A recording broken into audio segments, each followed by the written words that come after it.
Razones de las confluencias y divergencias del pensamiento latinoamericano con el humanismo socialista.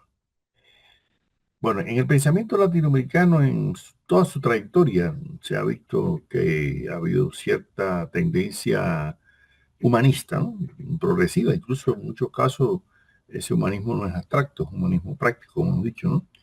Y se ha hecho mucho más patente en la misma medida en que en los últimos siglos, sobre todo de la Ilustración para acá, después de la independencia, las confrontaciones internas y externas también, primero con los poderes coloniales, luego con los neocoloniales o imperiales, llegaron a dar lugar a una confrontación ideológica, ya no solamente contra las metrópolis coloniales, sino también contra el propio capitalismo, ¿no? Y por eso muchos filósofos de los que hemos visto en estos últimos videos realmente tuvieron que irse radicalizando en cierta medida, aunque la mayoría identificados dentro del llamado liberalismo, ¿no? Pero no del neo actual, sino del liberalismo clásico del siglo XIX. Y ese fue el caso, bueno, de los positivistas aquellos del siglo XIX, o también de la reacción antipositivista, la mayoría de la reacción que ya vimos, Vasconcelos, Castro, Enrique Ureña, eran Rodó, eran liberales, ¿no? No eran hombres socialistas, ni mucho menos. Pero ya el ideario socialista había aparecido, ¿no? Desde mediados casi del siglo XIX, incluso mucho antes ya. Luego en videos posteriores que vamos a dedicarle toda una sección a el pensamiento socialista y marxista en América Latina, lo vamos a ver con más detalle, ¿no? Pero si uno ve, por ejemplo, a hombres como Simón Rodríguez, el maestro de Bolívar, que tuvo ideas ya de carácter socialista utópico, ¿no? O Esteban Echeverría también, aquel socialista argentino del siglo XIX, también con ideas, ¿no? En Cuba, Diego Vicente, hubo muchos hombres socialistas utópicos, pero no nos vamos a referir a esos. Nos vamos a referir a aquellos que formaron el pensamiento filosófico más del siglo XX, ¿no? Sobre todo de la primera mitad, ¿no? Del siglo XX, y que tuvieron ante sí una antítesis. ¿Cuál? Bueno, la antítesis entre liberalismo y socialismo en el plano ideológico, ¿no? Y en el plano filosófico, positivismo y antipositivismo. Y entre antipositivismo, posturas de corte irracionalista, fideísta, voluntarista, bueno, tantas las que hemos visto en estos pensadores.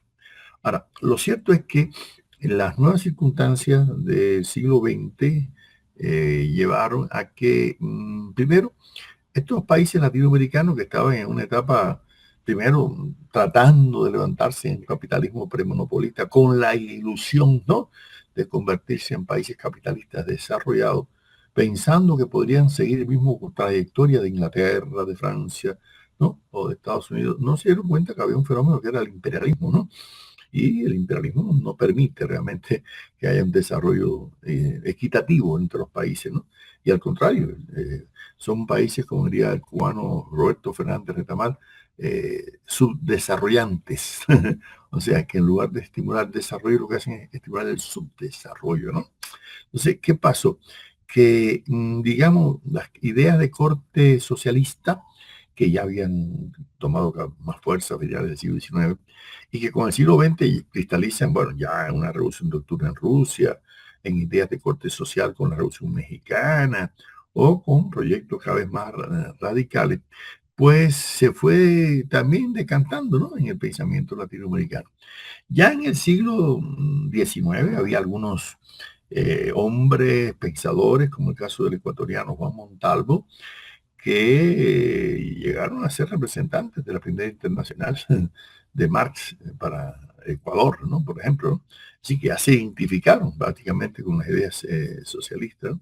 Y muchos se fueron dando cuenta de que el capitalismo no aseguraba, ¿no?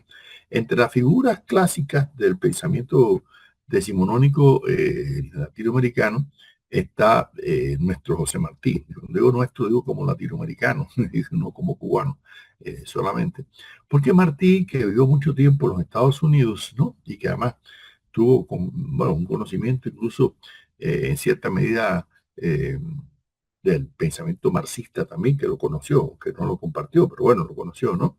Pero en sus escenas norteamericanas, que eran una serie de artículos que escribía Martí, para periódicos norteamericanos, se ve en primer lugar una clara crítica al capitalismo que lo hacía llevar en cierta medida a confluir, ¿no?, con las ideas socialistas. Al final vamos a hacer un balance de por qué estos pensadores aceptaron algunas ideas y rechazaron otras, ¿no?, de las ideas socialistas. Pero fíjense lo que decía Martí en 1882. Estamos en plena lucha de capitalistas y obreros. Para los primeros son el crédito en los bancos, las esperas de los acreedores, los plazos de los vendedores, las cuentas de fin de año. Para el obrero es la cuenta diaria, la necesidad urgente e inaplazable, la mujer y el hijo que comen por la tarde lo que el pobre trabajó para ellos por la mañana. Y el capitalista holgado constriña al pobre obrero a trabajar por un precio ruin. Fin de la cita. Ya ustedes ven ahí que hay una crítica abierta a la explotación, ¿no?, del obrero en el capitalismo por parte, ¿no?, del héroe nacional de Cuba. En otro momento ya llega a decir: comete un delito y tiene el alma ruin el que ve en paz y sin que el alma se le deshaga en piedad la vida dolorosa del pobre obrero moderno, de la pobre obrera en estas tierras frías. Es deber del hombre levantar al hombre. Fin de esa cita. Ya ustedes se podrán imaginar lo que quiere decir levantar al hombre, ¿no? Ese José Martí que incluso al inicio tuvo una postura con relación a Marx un poco dubitativa, ¿no?, cuando él llegó prácticamente a cuestionarse, ¿no?, algunas ideas de Marx sobre la violencia. Al final Martí llega a realmente propugnar, ¿no?, la violencia revolucionaria para luchar contra la metrópoli española en Cuba, ¿no?, y Puerto Rico, ¿no? Ahora, Martí, que es uno de los grandes representantes del humanismo práctico que hemos insistido, por la identificación con los pobres de la tierra, como dice él, ¿no?, con el campesino, con el obrero, con la mujer, ¿no?, así. En cierta medida, Martí confluye en algunas ideas con ideas socialistas, aunque él critica el socialismo, siguiendo el término de Spencer, de la crítica que hace en su libro El futuro, la futura esclavitud, ¿no?, porque realmente la mayor parte de estos pensadores consideraban que el socialismo aplastaba la individualidad, ¿no?, y que era un régimen totalitario. Claro que hubo ejemplos de socialismo totalitario después en el siglo XX, como vamos a ver un caso del estalinismo y demás, ¿no?, y vamos a ver algunas de las causas por las cuales. Pero Martí, que decía, cito: el gobierno de los hombres es la misión más alta del ser humano y solo debe fiarse a quienes ame a los hombres y entienda su naturaleza.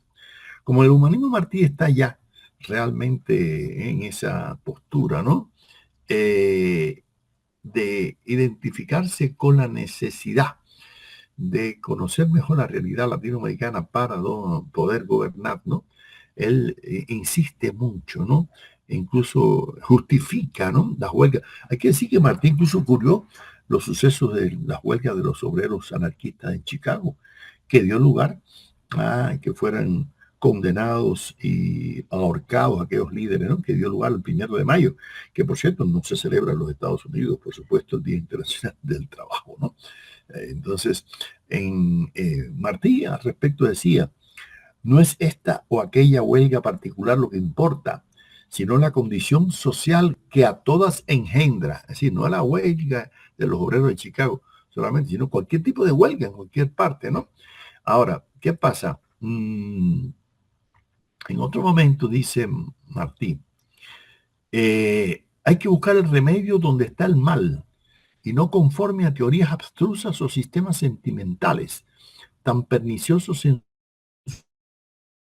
su aplicación como respetables por su origen. No se debe poner mano ligera en las cosas en que va envuelta la vida de los hombres. La vida humana es una ciencia y hay que estudiar a raíz y en los datos especiales cada aspecto de ella. No basta ser generoso para ser formador, es indispensable no ser ignorante. El generoso asusa, pero solo el sabio resuelve. El mejor sabio es el que conoce los hechos. Fin de la cita. Así que fíjense que Martín plantea cómo es necesario conocer la realidad, ¿no?, científicamente, y en eso va a coincidir algunas ideas con el positivismo, aunque critica el positivismo, ¿no? Pero Martí en todo sentido plantea que es necesario conocer bien, ¿no?, la realidad social, política, y para justificar, ¿no?, la transformación de la sociedad. Martí fue un crítico realmente a la opulencia, ¿no?, de algunos magnates norteamericanos, y decía, cito, las riquezas injustas, las riquezas que se arman contra la libertad y las corrompen, las riquezas que excitan la ira de los necesitados, de los defraudados, vienen siempre del goce de un privilegio sobre las propiedades naturales, sobre los elementos, sobre el agua y la tierra, que solo pueden pertenecer a modo de depósito al que saque mayor provecho de ellos para el bienestar común. Con el trabajo honrado jamás se acumulan esas fortunas insolentes. El robo, el abuso, la inmoralidad están debajo de esas fortunas enormes. Atienda a lo justo en tiempo, el que no quiere que lo justo lo devore. Fin de la situación. Es una idea bastante, una crítica a la riqueza de esos multimillonarios, diciendo que detrás de eso no hay realmente una honestidad, ¿no?, que hay muchos manejos, y ya sabemos cómo pasan esas cosas, ¿no? Por eso Martí, en si una forma, ve que se justifica en este caso, ¿no?, la lucha contra el capitalismo, ¿no? Y aunque no comparte, pues Martí cubrió los sucesos de los funerales que hicieron los obreros portuarios de Nueva York cuando muere Marx en 1883. Publicó en inglés un artículo, ¿no?, llamado Carlos Marx, ¿no? En ese artículo decía Martí, no hace bien el que señala el daño y arde en ansias generosos de ponerle remedio, sino el que enseña remedio blando al daño. Todavía aquí Martí está un poco imbuido del espiritualismo ese de Emerson, ¿no?, de que se puede con las ideas y pero luego se da cuenta que si no hay una praxis política armada contra el gobierno español, no va a haber independencia de Cuba, ¿no?, y de Puerto Rico. Y por eso él va radicalizando, ¿no?, su pensamiento. Y ya 5 años después de haber dicho eso en 1883, dice Martí, cito, ¿quién que sufre los males humanos, por muy enfrenada que tenga su razón, no siente que se le inflama y extravía cuando ve de cerca, como si le abofeteasen, como si lo cubriesen de lodo, como si le manchasen de sangre las manos, una de esas miserias sociales que bien puede mantener un estado de constante locura a los que ven pudrirse en ella a sus hijos y sus mujeres? Piense qué cuestionamiento. Una vez reconocido el mal, el ánimo generoso sale a buscarle remedio. Una vez agotado el recurso pacífico, ánimo generoso, donde labra el dolor ajeno, como el gusano en la llaga viva, acude al remedio violento. No le decía de Molins, con tal de abrazar la libertad, ¿qué importa que sea sobre montones de cadáveres? Fin de la cita. Miren que esto ya está dicho Martí en una época posterior a la Comuna de París, ya está sucedido, ¿no? Acontecimiento de que la clase obrera ha tomado, ¿no?, de intención de tomar el poder. Ahora, es indudable que en Martí hay una radicalización que no es que lo haga un socialista, ¿no?, ni un marxista, no lo fue, ¿no? No tenía posibilidad tampoco de serlo propiamente dicho, ¿no? Pero sí hay confluencia en la crítica que el socialismo le hace al capitalismo, ¿no? Y eso se va a ver también en otras figuras de esa misma época, como que ya hemos estudiado, Enrique José Varona o José María de Eugenio de Hostos, el puertorriqueño, ¿no? Incluso Varona va radicalizando sus posturas respecto al socialismo, ¿no?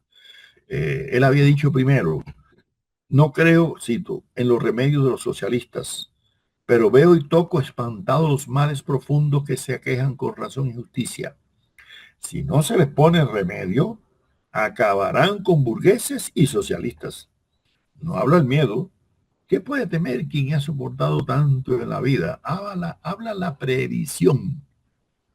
En 1930 dice Varona, vamos sin quererlo o queriéndolo hacia el socialismo. Y llega un momento en decirle a Jorge Mañas en una entrevista, bueno, el fascismo pasará. Miren, ese es 1930, empezando el fascismo. El imperialismo pasará. el capitalismo pasará y el socialismo, atemperado a las particularidades de cada país, se impondrá en el mundo, ¿no? Esa es la realidad que Barona va a reconocer, ¿no es así?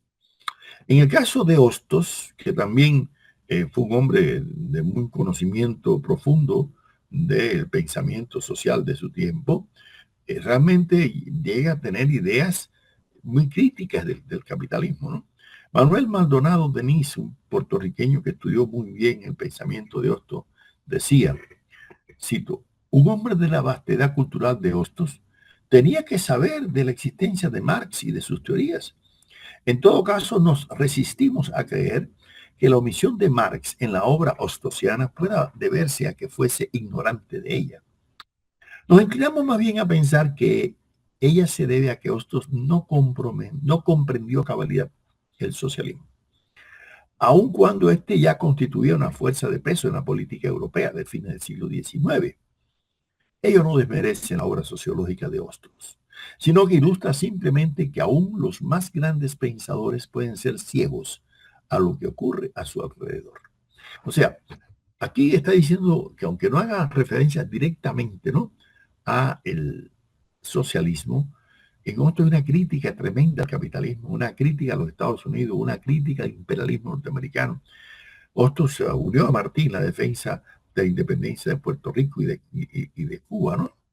Ahora, hubo otros positivistas, como el caso de José Ingeniero en Argentina, que ya hemos estudiado en videos anteriores, que aunque llegaron a criticar el marxismo, fíjense cómo filosofía, a la larga llegaron a identificarse con el socialismo, y bueno, Hostos llega a fundar el Partido Socialista de Argentina, ¿no?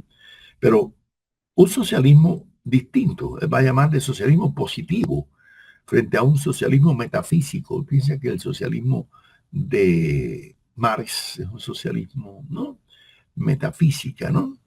Y por eso es interesante ver cómo hay una radicalización. Esto lo estudia muy bien Ricardo Soler en sus estudios sobre el positivismo en Argentina, ¿no? Este destacado investigador panameño y pensador, ¿no?, Ricardo Soler. Él, ingenieros, evoluciona desde el democratismo revolucionario, y eso se ve en muchas otras figuras, no solamente ingenieros, pero es más claro en el caso de ingenieros esa radicalización y por eso mayor confluencia con el socialismo que divergencias. Vamos a citar a Ingeniero, dice Ingenieros. Comparado con el socialismo de los utopistas, constituye el marxismo un notable progreso en la interpretación del movimiento social. Aunque fue en gran parte empírico y metafísico, planteó los problemas sociales en forma asequible y facilitó su análisis crítico, preparando lentamente el paso ulterior del socialismo a la fase evolucionista y determinista. Pero cayó en exageraciones impuestas por los objetivos políticos de esta doctrina. Se enunció en sentido absoluto una teoría de la lucha de clases que no es sino relativamente exacta. Una teoría del valor, ampliación de la teoría de Ricardo, menos inexacta que las otras teorías corrientes al respecto. Una ley de Ariana de los salarios, inexacta como ley absoluta, pero indiscutible como tendencia general de los precios de los salarios. Al lado de estos ensayos de verdadera doctrina, florecen concepciones catastróficas sobre la evolución social, teorías sobre la concentración de la riqueza y la miseria creciente de los pobres, profecías apocalípticas sobre una inminente desorganización del Estado y la familia. En rigor, este es un sistema metafísico, más cercano a la verdad que la teología de los utopistas. Este sistema metafísico fue, lógicamente, el precursor inmediato del socialismo positivo. Fin de la cita. Miren qué interesante esta cita tan larga. Está haciendo una evaluación del marxismo, ¿no?, y del socialismo propugnado de Marx. Primero hace un análisis de los aciertos científicos de Marx respecto al capital, respecto al salario, respecto a la producción, respecto a la lucha de clases. Pero él dice que hay cosas que no son del todo exactas, cosas que realmente es así, porque Marx no todo lo que dijo es cierto, ni mucho menos, ¿no? Pero a la larga está diciendo que ese socialismo de Marx es el antecedente de lo que él llama socialismo positivo. O sea, un socialismo distinto, un socialismo diferente, un socialismo con una tradición más humanista, porque a lo que se le critica a Marx erróneamente es la falta de una proyección humanista. Eso es falso totalmente, ¿no? Ya lo hemos visto en otros autores que reconocen el humanismo que hay en el pensamiento de Marx, ese humanismo práctico vinculado primero, claro, a la clase obrera en particular, ¿no? Ahora, en el caso de otros de estos pensadores de principios del siglo XX, está el uruguayo José Enrique Rodó, que también le dedicamos, ¿no?, un video a él, pero en particular sobre este aspecto de por qué Rodó va a coinfluir, ¿no?, con las ideas de corte socialista, es porque Rodó llega a criticar abiertamente el capitalismo, llegó a ser senador de la República Uruguaya, ¿no? Y criticó la situación laboral de los obreros, ¿no? En momento decía Rodó, en nuestro tiempo, aún aquellos que no somos socialistas, ni anarquistas, ni nada de eso en la esfera de la acción, ni en la doctrina, llevamos dentro del alma un fondo más o menos consciente de protesta, de descontento, de inadaptación contra tanta injusticia brutal, contra tanta hipócrita martiria, contra tanta vulgaridad entronizada y odiosa como tiene entretejida en surdimbre este orden social transmitido al siglo que comienza por el siglo del advenimiento burgués y la democracia utilitaria. ¿Ven? Fin de la cita. Una crítica al capitalismo, a la democracia utilitaria, a la burguesía, a la situación de pobreza, ¿no?, de los sectores marginales, de los obreros, ¿no? Y por eso realmente el pensamiento de Rodó confirma la tesis que desde el positivismo inicial que tuvo a la crítica que hace, ¿no?, el positivismo, pero también por su identificación ideológica con los sectores populares, llega a posturas de identificación con el socialismo. Es el mismo caso de otro uruguayo insigne, Carlos Bá Ferreira, que también lo hemos estudiado en otro video, ¿no?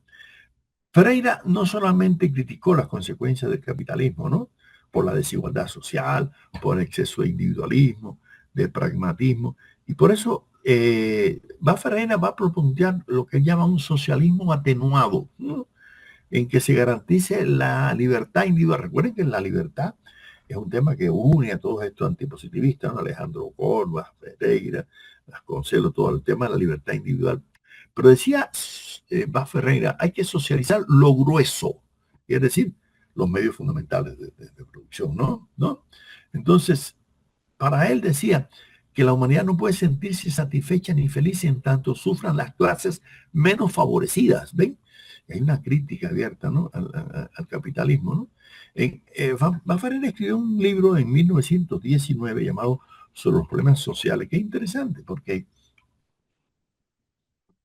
al socialismo a veces se le critica de que no se considera el individuo, y Baffarena dice todo lo contrario.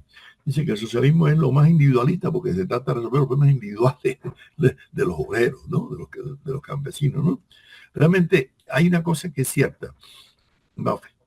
Baffarena, que vivió hasta mediados años 50 del siglo XX, conoció del socialismo soviético, conoció del estalinismo y por eso tuvo algunas críticas, pero eso no lo distanció de mantener proyección social con identificación con las ideas socialistas, ¿no?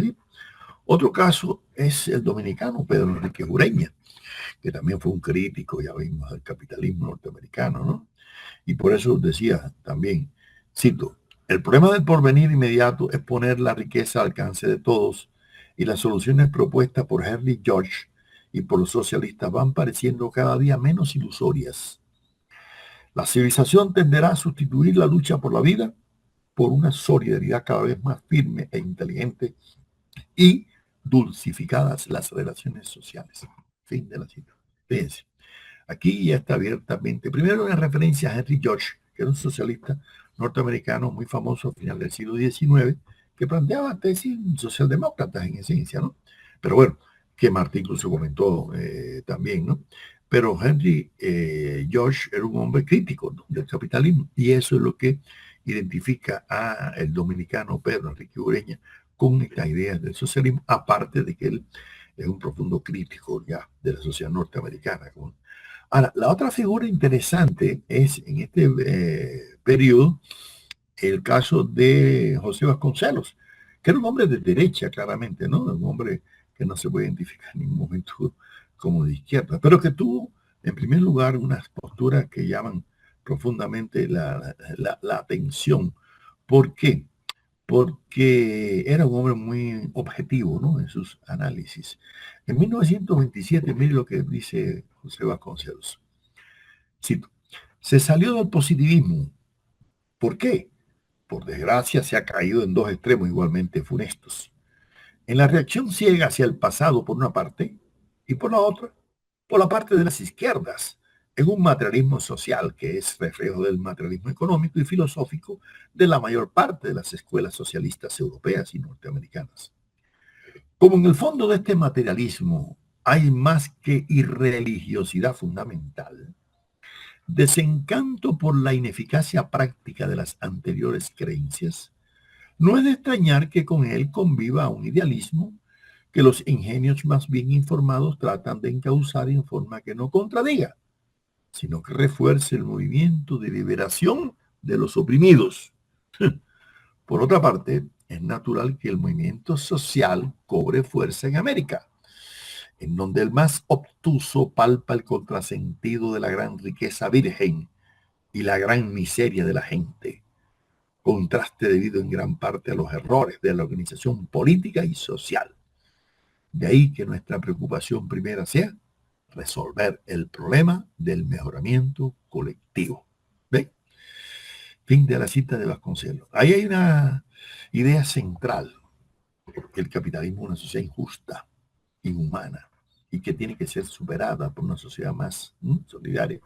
Pero también hay una idea interesante, como le comenté yo a Enrique Dussel, movimiento de liberación de los oprimidos. Estamos hablando de 1927, todo antecedente de lo que hemos visto ya en videos anteriores sobre la filosofía de la liberación. Pero es que ya Vasconcelos llega a reconocer que el socialismo en realidad es un humanismo, lo va a decir, ¿no? Lo único que no se va a identificar, lógicamente, ¿no? Con el estalinismo, ni mucho menos. Incluso un filósofo compañero de Vasconcelos de esa generación, Antonio Caso, porque hay una cosa, Caso es un filósofo totalmente católico. Vasconcelos era católico también, y por eso fíjense que él critica al socialismo el tema del ateísmo, ¿no? No directamente, pero sí la irreligiosidad. Bueno, en el caso de Caso, valga la redundancia, él dice que el socialismo es una especie de nueva fe religiosa. Quiero decir que Caso tuvo una polémica con el socialista y ya marxista Vicente Lombardo Toledano, que vamos a estudiar en videos posteriores, en la cual Caso al final alude a argumentos teológicos y ahí Lombardo abandona el debate porque estábamos haciendo prácticamente, decía él, ¿no? Un debate filosófico, no teológico.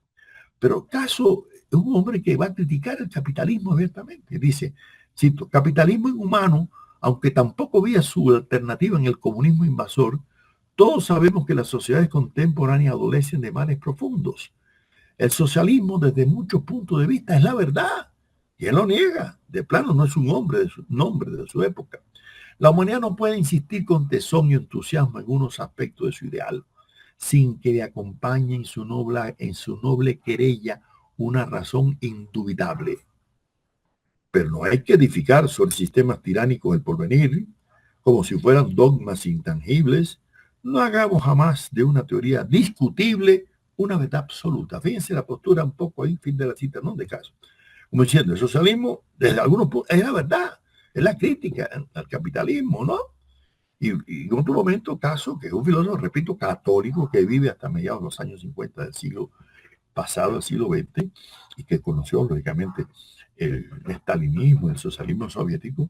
Sin embargo, diferencia también entre el socialismo y el socialismo soviético. Escuchen lo que dice, cito, el socialismo teóricamente como reivindicación de bienes humanos conculcados a los desposeídos es más que una idea plausible, una verdad indudable. Su aplicación a nuestro medio histórico y orgánico tropezará, no obstante, con tantos obstáculos o más como halló la democracia en el siglo XIX.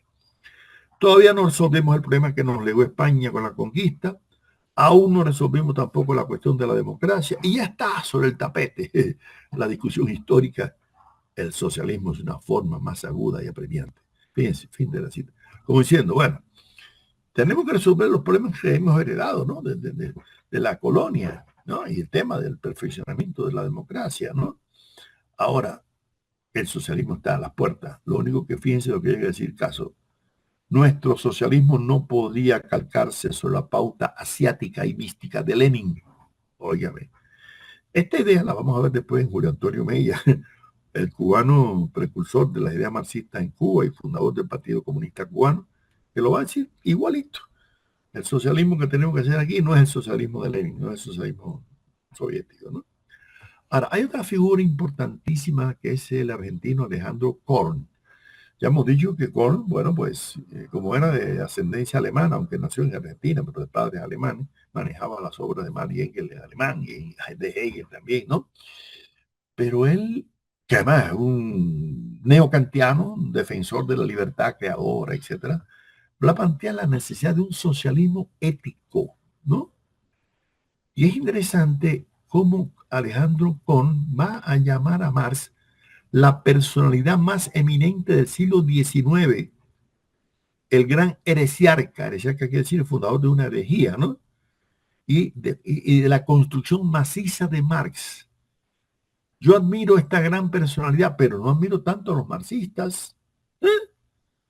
O sea, diferencia entre Marx y los marxistas, eso es correcto, ¿no? Pero también Kohl estudió muy bien a Engels y lo diferenció del materialismo vulgar decimonónico, o sea, rescató la personalidad de Engels, ¿no? Y además elogiaba en Marx y Engels haber acertado a unificar la idea socialista con el movimiento obrero, porque el socialismo era una idea de intelectuales, ¿no? Más o menos, ¿no? Entonces, él decía en 1933, Alejandro Korn, creen que haciendo de la obra de Marx una obra dogmática y rígida, sin flexibilidad alguna, que obliga con su fondo ideológico y sus orientaciones tácticas frente a un enemigo nuevo, es confundir completamente las épocas. No estamos frente a los mismos enemigos de Marx. Del fondo de los hechos nuevos surge la reacción que se nos presenta en formas distintas a las de su época. ¿Mm? Fin de la cita. Yo creo que Alejandro Cora su análisis es muy valioso, como diciendo, Marx tuvo planteamiento para el siglo XIX, ahora en el siglo XX tenemos otros problemas, pero no podemos renegar de la herencia de Marx, ¿no? Incluso, dice Korn, hoy ya nadie defiende los viejos postulados de la ideología burguesa, que sostiene que hay que dejar a cada uno desenvolverse según su poder, predicando así una especie de anarquía social. ¿Ven? Hay una crítica abierta, ¿no? En este caso, ¿no? A el darwinismo social y al positivismo, ¿no? Quiero decirle que Alejandro Korn hizo un elogio de Marx y de Hegel en el año 33, al 50 aniversario de la muerte de Marx, y decía, bueno, abrimos estas clases estudiando el pensamiento de Marx, ¿no? La personalidad más significativa del siglo XIX, decía él, ¿no? Y muchos se afanan en criticarlo, pero eso es inútil. Su obra va a perdurar por los siglos, la obra de Marx, ¿no? Ahora, la obra de Alejandro Korn, que marcó también la huella filosófica argentina, impregnó mucho la de Francisco Romero, ese otro, bueno, nacido en España, pero de muy pequeño llegó a Argentina y desarrolló todas sus obras filosóficas en Argentina, una obra colosal que ya le hemos dedicado también en un video, ¿no? Y Romero, en una entrevista que le hizo Francisco Miró Quesada en los años, finales de los años 40, por ahí, escuchen lo que dijo Romero. Creo que la forma política que más conviene a América Latina es la de un socialismo humanista. El socialismo joven tiene apenas unas décadas como sistema de infunciones. Dentro de algunas décadas, tal vez no muchas, el fracaso del socialismo totalitario no podrá ya disimularse y comenzará a pensarse muy seriamente en la posibilidad de un socialismo democrático. Eso me parece una necesidad histórica. Ah, qué interesante esta reflexión, ¿no? De Francisco Romero, ¿no es así? Como diciendo, habrá nuevas formas de socialismo y no el socialismo eh, soviético estalinista. Bueno, para una conclusión final de este análisis que estamos haciendo, yo diría que entre las principales razones de divergencia con el ideario socialista, que en algunos casos fueron muy comprensibles por los filósofos latinoamericanos, sobre todo de finales del XIX y principios del siglo XX, ¿no? Primero era que se tenía una visión deformada de las ideas de Marx, porque no se conocían, solamente que tuviera manejo del alemán, del inglés o del francés, ¿no? Pero ¿qué se le criticaba al socialismo y al marxismo? Bueno, se le criticaba que reducía todo, o sea, identificaban el materialismo histórico con el materialismo vulgar, aquel que decía que el cerebro emana ideas como la bilis del hígado, cosas absurdas, ¿no? También por la hiperbolización del determinismo de la facultad económica en detrimento de la libertad humana, ¿no? Porque ellos criticaban el estatismo, la absolutización del tema del Estado y del colectivo, ¿no? Atentando contra la individualidad, ¿no? El otro tema que no aceptaban era la palabra dictadura del proletariado. Es una palabra demasiado fuerte, ¿no? Y además tampoco ellos, además, identificaban la lucha de clases como una lucha por existencia, en el sentido, ¿no? Social darwinista, ¿no?